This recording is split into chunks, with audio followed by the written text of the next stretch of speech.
Good afternoon, everybody, and welcome to this talk, which will be delivered by Saeed Jahdi. I am Emma Rose, Faculty Projects Manager for the Faculty's Industrial Liaison Office. If you have any questions for our speaker today, there will be a Q&A at the end of the presentation. Please submit any questions you have in the Q&A tab found at the bottom of your Zoom screen. This talk is part of our Faculty Research Showcase event. The purpose of this week-long event is to demonstrate the breadth of research capability we have in engineering at Bristol to provide stimulus for conversation and hopefully future collaboration. I'll now hand you over to Saeed, who will talk about heavy-duty automotive electrification, challenges and opportunities. Thank you. Good afternoon, everyone. So I am Saeed. I'm a lecturer in power electronics at the University of Bristol, and I am a member of the Electrical Energy Management Group of the university. And yes, today we are going to talk about the challenges and opportunities of the heavy-duty automotives. So the first question that may come to everyone's mind is that what is needed to realize electrification of the heavy-duty vehicles? Well, there is a very long, wide range of technologies that are necessary, but one of the key challenges is the charging stations. So the batteries for these heavy-duty vehicles are significantly larger than the batteries that you would find on the ordinary electric vehicles on the road today in the UK and in fact the whole world. The battery could be as large as 400 kilowatt hour, and they are typically rated at 800 volts. There are some ordinary cars, such as the Porsche ones, that are also made electric, and they also have significantly larger batteries that are rated at 800 volts, but they are fairly limited. And the actual application for such high voltage batteries are only for the heavy duty vehicles. So if you would like to be able to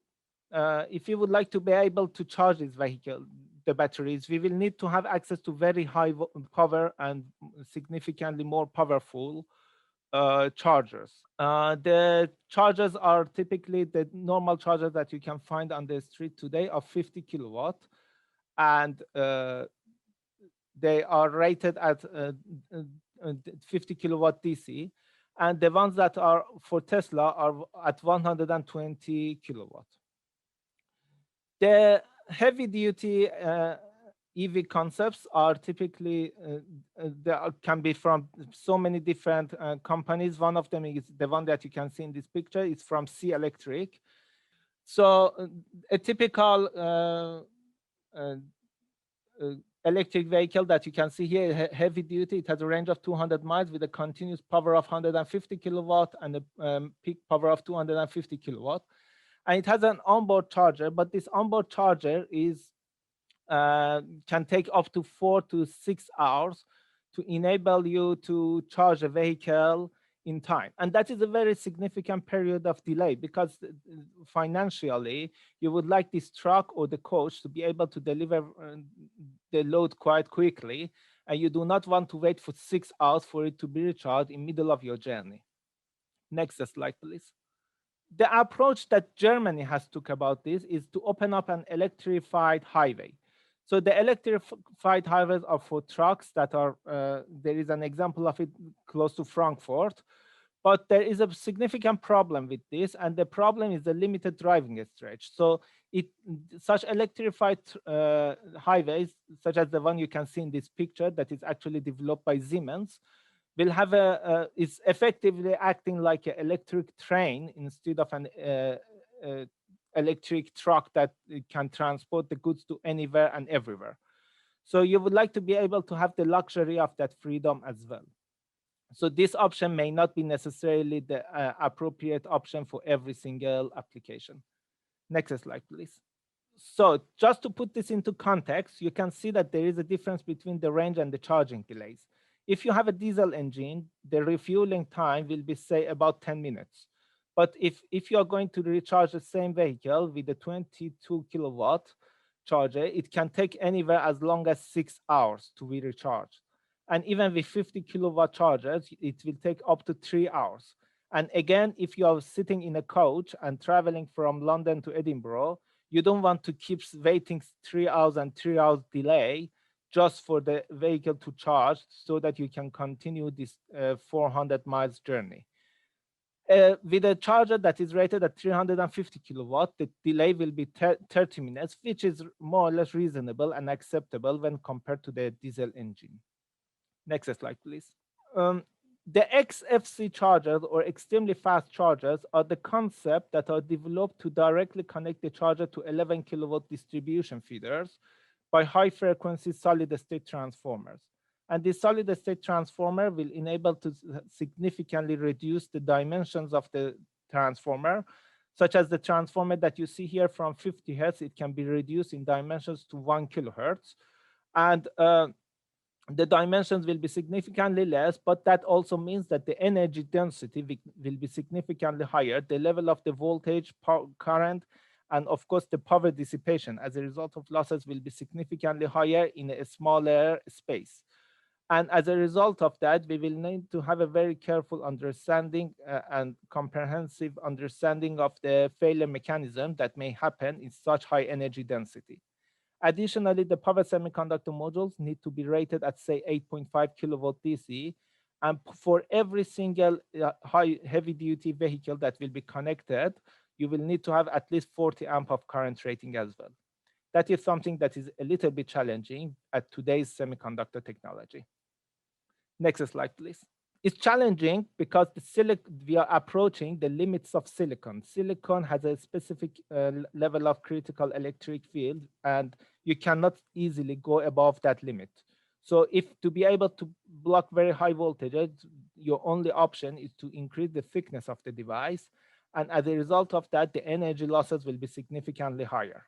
So it's a little bit difficult to deliver that level of energy density using silicon, because you need to have a significant thermal management as well, a lot of cooling requirements, which again will add to the dimensions of your charger, and it will prevent you to have a ubiquitous installation of the charger across the country. So what does these wide bandgap properties, why they can offer us a better solution?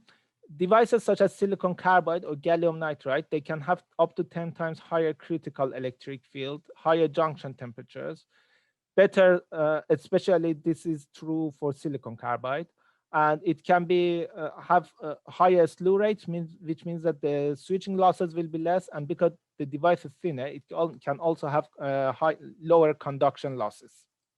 I'm sure you have all heard of the Silicon Valley, which is good for microelectronics. But when it comes to power and power electronics, Silicon Valley is effectively the past. We have the new generation of devices, the superpower devices, that would enable you to deliver the requirements much easier in a more efficient way.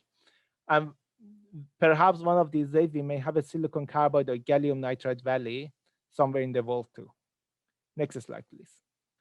To be able to take advantage of the best properties of these devices, we also need to have access to power electronics building blocks. Power electronics building blocks, or PEBBs, are basically enable you to have a modular structure. So if there is a part of the converter that is not operating to the optimum levels that you would expect, you can easily replace it with another building block. And this modularity will enable you to have much easier installation and also much easier maintenance. This also, due to the presence of the gate drivers and a lot of controller boards and other ancillaries and passives inside the building blocks, will enable you to ensure that the devices will remain within the safe operating area, and therefore the likelihood of failure and degradation is somewhat less. So here is the typical example of basically an Xfc charger. You can see here that there are 3 stages of conversion. The first stage is active rectification for high voltage and low frequency. And then you will have an 8.5 kilovolt DC link, which you can also directly connect your renewable energy sources and your energy storage elements to it. Then you will have an active inverter that is also high voltage and high frequency. And the high frequency part will basically enable you to have a solid state transformer, which will operate at significantly higher frequency compared to an ordinary bulky transformer. And then you will have another active rectifier, which will be at high current at high frequency. There are a range of different devices, silicon carbide, and even gallium nitride for the low voltage area that may be potentially suitable, but every single of them, they have their own shortcomings, and none of these devices by themselves will be able to deliver you at this time the actual performance that you desire. This is due to the very high voltage, the high current, and the high energy density that will be required to deliver a 350 kilowatt charger. So, what are the challenges? The challenge at the stage 1 is that you have to have rectification of 11 kilovolt three-phase voltage. That's a very high level of voltage to rectify if you especially require to have very low amount of losses. Then another challenge here at stage 2 is that you need to have switching frequency of up to and including 20 kilohertz for a core frequency of 1 kilohertz at your solid state transformer to enable you to have low harmonics. Again, at that level of voltage, switching at 20 kilohertz is extremely challenging. And at stage 3, you will have a high current of up to 1,500 amp for, say, 4 electric vehicles that are connected together simultaneously charging. Again, this level of current, although it's accessible at silicon IGBT modules, is still far from reach in wide bandgap semiconductors. There is another challenge here, and the challenge is also the reliability. With silicon carbide modules, if you are going to have a power electronic building block, you will also need to have access to a lot of other control schematics that are not necessarily required when you had power electronic building blocks for the silicon IGBT modules. That can be, for example, that they need to have active gate driving for the optimum switching and the high bandwidth, low cost monitoring. You may also need to have a limp home mode targeted power refinements so that if your control is detecting that a degradation in the device is in process, you may reduce the power, you may refine the power to ensure that that degradation will not lead to failure. So what are the challenges to deliver this high voltage and high current? One of them is that the device, the silicon carbide and even gallium nitride, when it comes to the substrate, there are still some defects. These defects, a lot of them have been already solved, but nevertheless, the situation is not as good as the wafer quality that we can get in silicon. Even if we increase the die area to also increase the current and also or increase the vertical thickness of the device to deliver the high voltage, we are inherently increasing the parasitic capacitance of the device. And then that may lead to the fading of the wide bandgap switching advantage that we may have over the silicon. So these together may lead to an apparently impossible situation that a lot of researchers in the world have focused to solve. So there are 3 major underlying challenges in silicon carbide modules. One of them is that we are still using wire bonded technologies, wire bonded packaging for these very fast devices. Obviously, if we use wire bonds for a device that is inherently much faster than silicon devices, you are losing some of the advantages. You are imposing parasitic inductances that are not necessary and in fact deteriorating your performance. Another one is that the current rating of silicon carbide modules is still too low for grid level application. And that is an area that a lot of people have focused to solve, but it has not just yet yielded a significant breakthrough. And finally, the reliability of these high current 10 kilowatt silicon carbide modules is largely unexplored, specifically due to the absence of enough prototypes so that we can do a complete comprehensive analysis of all the failure mechanisms and the degradation basically methods. So these are areas that still need to be improved if we are going to go to and to be able to deliver an extremely fast chargers using the silicon carbide devices. But is there an easy way out? So if you are an electric vehicle charging developer, if you're a manufacturer, you typically don't care what is inside that module, right? You don't care how do they make the silicon carbide die or how do they package it. What you care is absolutely good performance and the utmost reliability. So if you can deliver the performance and the reliability, you can have any module that you want. And I'm sure that the electric vehicle charging industry will take it with pleasure. So if we think outside the box, can we fabricate devices that are, instead of very high voltage singular dies or very high current singular dies, we will have multiple dies that are connected in series or in parallel with each other. And by increasing the number of these devices, we will be able to deliver an even better performance and a better understanding of the reliability, because the devices are at, each device is at lower level of the voltage and current. This also means that the overall on-state resistance will be increasing linearly with voltage instead of quadratically. And as a result, you may even get a better performance. But wait, there is still some challenges.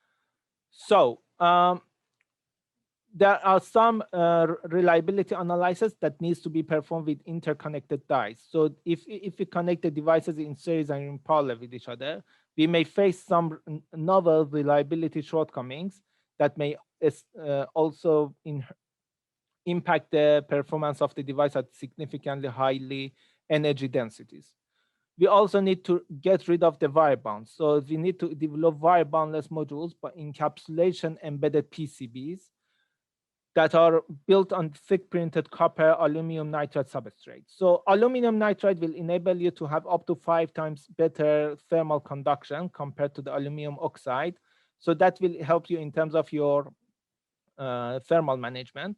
And also, if we could install the PCBs directly inside the module using a thick printed copper substrate, that enables you to have the passive components that are necessary to basically share the voltage and share the current and effectively share the entire power in the module evenly between all the matrix dies, so between all the series and parallel connected dies.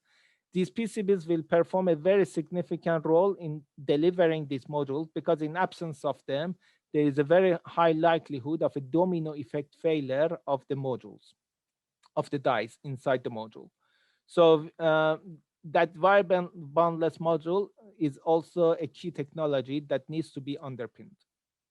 If we could deliver these two, then we can fabricate silicon carbide modules that are delivered at 10 kilovolt and 200 amp, and realizing energy densities up to 10 kilovolt amp per cubic centimeter. This is something that is already to some degree being explored. So if you look at the middle picture here, this is a silicon carbide module delivered by Cree, and you can see that there are actually 5 parallel dies that are connected with each other, instead of a singular die that you can see on the left for the silicon IGBT. And these 5 parallel dies will enable you to have increase the current of the entire module by sharing it by 20% on each die. A lot of silicon carbide modules that you can find in the market today are actually using the same topology. But you can also have other novel technologies. One of our industrial partners, United Silicon Carbide in America, they have come about this concept called super cascode, which is a connection of a silicon Mosfet at the driving Mosfet together with a lot of silicon carbide JFETs. Now, we have been speaking with them, and we are developing a concept called super cascode matrix, which would also not only increase the voltage by series connection of these JFETs, silicon carbide JFETs, but it would also enable you, by parallel connection of them, to also increase the current. In this method, instead of having a single die that can deliver high current and high voltage, you will have a numerous amount of low voltage and low current dies that together will deliver the same performance that the electric vehicle charging industry requires, without facing a lot of those technical bottlenecks that fabrication of high voltage, high current devices is facing. And in fact, you will be surprised to know that the overall cost is estimated to be even lower. So that concept, this concept is again not something that we have only us have thought about. There are other universities in the world that are also looking at it, such as the device 5 you can see here, that is from Aalborg University in Denmark. And they have come up with a 10 kilovolt and 20 amp device that does not have any wire bonds. It's one of the first wire bondless modules that I have saw at such level of voltage. There is another concept, device 6 here, that you can see between Virginia Tech University in America and Nottingham University in the UK, that is at 10 kilovolt, but at 3 times higher current at 60 amp. There is a Freedom project in North Carolina State University that delivers a 15 kilowatt module with 40 amp. And there is our industrial partner, United Silicon Carbide, that has delivered a 40 kilovolt silicon carbide module, albeit at only 1 amp. So this shows that the path forward may be challenging, because as you can see, the current rating of all these devices, especially when you go to very high voltage, is still limited. But there is some, it gives you some glimpse of hope in terms of the correct path that we are following. So another challenge here is that, again, reliability consequences, one of the key criteria, because fabrication of these chargers will require a lot of capital costs at the outset. And we do not like to face significant electrothermal failures, such as the one that you can see in this picture in the module. As a result of that, we would like to be able to perform the reliability analysis in advance and basically address them either in the device level or in the converter level. So these degradation indicators at 10 kilovolt, there are so many of them. There are some temperature sensitive electrical parameters, or TSEPs, that will give you some hints in terms of the degradation mechanism that is following in the device. Some of these degradation indicators are independent of each other. That means that they only show one specific failure mechanisms, and some of them are interdependent. So one basically trend or one parameter may show different type of failures or degradation that may occur on the device.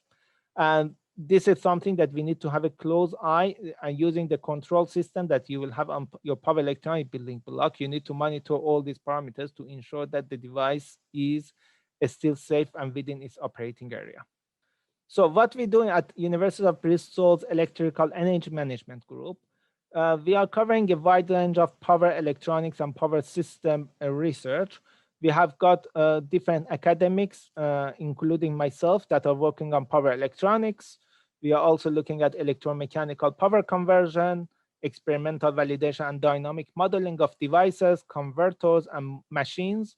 And also we are looking at the whole scale energy systems. We are also looking at advanced gate driving, which is a necessary part when you want to go to very high switching frequencies for wide bandgap devices.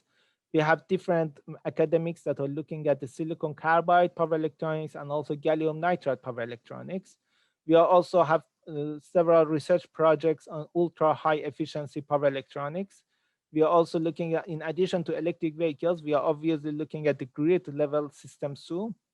We have sensor driven electronics that enable you to sense all the degradation mechanism and the electrical parameters that you need to follow to ensure that the devices are working as expected. And we also have high bandwidth measurement techniques. Some of them are unique to Bristol, that enables you to monitor basically the performance of the device and to report to your control system on how does the device perform. We are also doing a wide range of measurements on devices, modules, in terms of both their performance and also their reliability. I personally am currently looking at the silicon carbide and gallium nitride cascode devices, such as the one that I just showed you, but we have a wide range of applications for all of this. So if you are from an industry that requires different type of technologies that are related to this topic, I strongly advise you to get in touch with us, and we will be more than happy to be able to contribute to your industrial projects. And with that, next slide, please. And I will conclude my talk. If there are any questions, I will be glad to answer them. Many thanks, Saeed. That was a very interesting talk. As Saeed mentions, and just to reiterate, if you do have any questions, please feel free to put them in the Q&A tab at the bottom of your Zoom screen, and we'll do our best to make our way through as many questions as we can.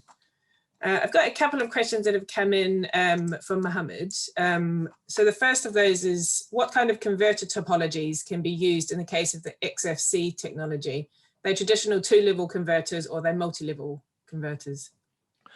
For this XFC, the topologies that are available today are all two-level dual active bridge. Obviously, multi-level converters have a lot of applications in so many different industries, especially on grid.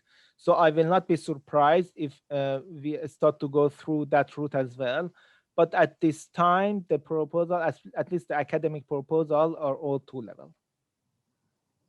Great, thank you. And another question from Mohammed: is it feasible to use the high voltage silicon devices in Hbdc systems?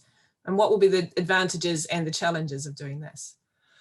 Yeah, well, that depends whether you are trying to use them today or if you're asking generically in foreseeable future. Today, the silicon carbide modules that are available at 10 kilovolts are very low current. So they're about 20, 30 amp, which is much less than what you need in a HVDC system. And it's given the cost of them, it's not financially justifiable just yet to have them in such HVDC applications. But this may change in foreseeable future, and similar to the bipolar silicon IGBTs that are rated at 1000 amp, we may start to get significantly higher current modules that are rated at significantly higher current too.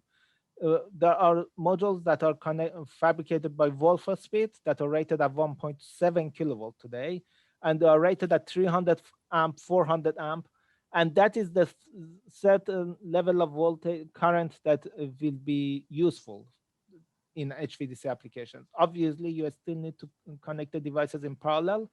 There are some topologies I know that the HVDC companies are looking at to connect 3 or 4 different modules to each other in parallel, in series, different configuration to gather the level of the power necessary. But if you're asking for one single individual device, there is none just yet. Great, thank you. What sort of weight are the current concept vehicles able to transport? Very good question. Actually, they are quite limited. So the concept that I just showed you, I think in one of the earlier slides, was can carry up to 1 ton. So compared to your ordinary truck, is significantly less. So it enables you to carry very bulky stuff that are very large in volume, but in terms of weight, you are probably still limited to a couple of tons. Great, thank you. How soon do you predict that this technology will become a reality? I would think it will take at least another 5 years. So perhaps 5 to 10 years, that's when we will start to actually see much more powerful chargers compared to today. There are still some bottlenecks that needs to be solved. I found another question that's come through. In terms of efficiency, the two-level topology with multiple series and parallel connection might not be too efficient. With respect to the first question that you answered about the converter topology, was there any study to compare the efficiency with the multi-level converter topology? I have not done such a study myself, but I'm aware that our industrial partner, United Silicon Carbide in America, has done. The person questioning is correct that the losses of this methodology compared to basically a multi-level one may be slightly higher, but it will be certainly less than if you are coming with one single device that can deliver that level of voltage. Great, thank you. How would you like to work with industry in the future? We are actually very active. We have different collaborators from industry today. We have got different industrial projects that we are working on, both from grid level and also electric vehicles. And I have colleagues here in the university that are also active in this area. So we are very keen to get involved if there are any technical challenges which we can solve from research perspective. We will be very keen to get in touch with you. Great, thank you. And you've already mentioned that you think you hope that this technology might be reality in about 5 years' time, roughly. Where do you see your research going in the next 5 years? Well, my research personally is going to very high voltages. So I'm very keen to look at the 10 kilovolt devices, and especially to look at the reliability of them. And because that is something that I think is bottleneck to take advantage of these wide bandgap devices. If we keep limited to say 1 kilovolt, even silicon devices may still be able to deliver good performance, more or less. But if we go higher than that, then that's where the silicon carbide devices can make a drastic change, and we will start to see a significant difference between the performance of the two devices. So I am going toward that direction personally. Great, thank you. And a further follow-up on the converter topology, are you looking at the fault tolerance of the converter topology? I have not looked at fault tolerance directly, at least experimentally. I have done simulations work on that, but something that is important about there is the short circuit capability of silicon carbide MOSFET. So silicon carbide MOSFETs compared to silicon IGBTs, unfortunately, they still have very limited level of short circuit capability. If you look at the device data sheets, in many of them, they do not even mention it because it's one of the significant disadvantages of the silicon carbide devices. So that is something that the questioner is very valid about, because if we are going to have these devices in grid level, we need to ensure that they are performing well during unwanted faults too. And that is unfortunately not an area of strength of the silicon carbide modules today. Great, thank you. That looks like the last of the questions that we've had through today, unless there's any that come through in the next 10 to 20 seconds. No, it doesn't look like it. So this brings our session to a close. I'd like to thank you all for attending today and for your questions. And thanks also to our speaker, Saeed Jahdi. In the current climate, online is unfortunately the only way we can do this, and we appreciate that it's not as interactive as we'd normally be used to and we normally like. If what you've heard today, however, has interested you, and likewise, if you hear anything in the future and the rest of this week that captures your interest, please do get in touch with us. Our Industrial Liaison Office is here to connect you to our academics and students, and contact details will be sent after the event. Many thanks again, and goodbye.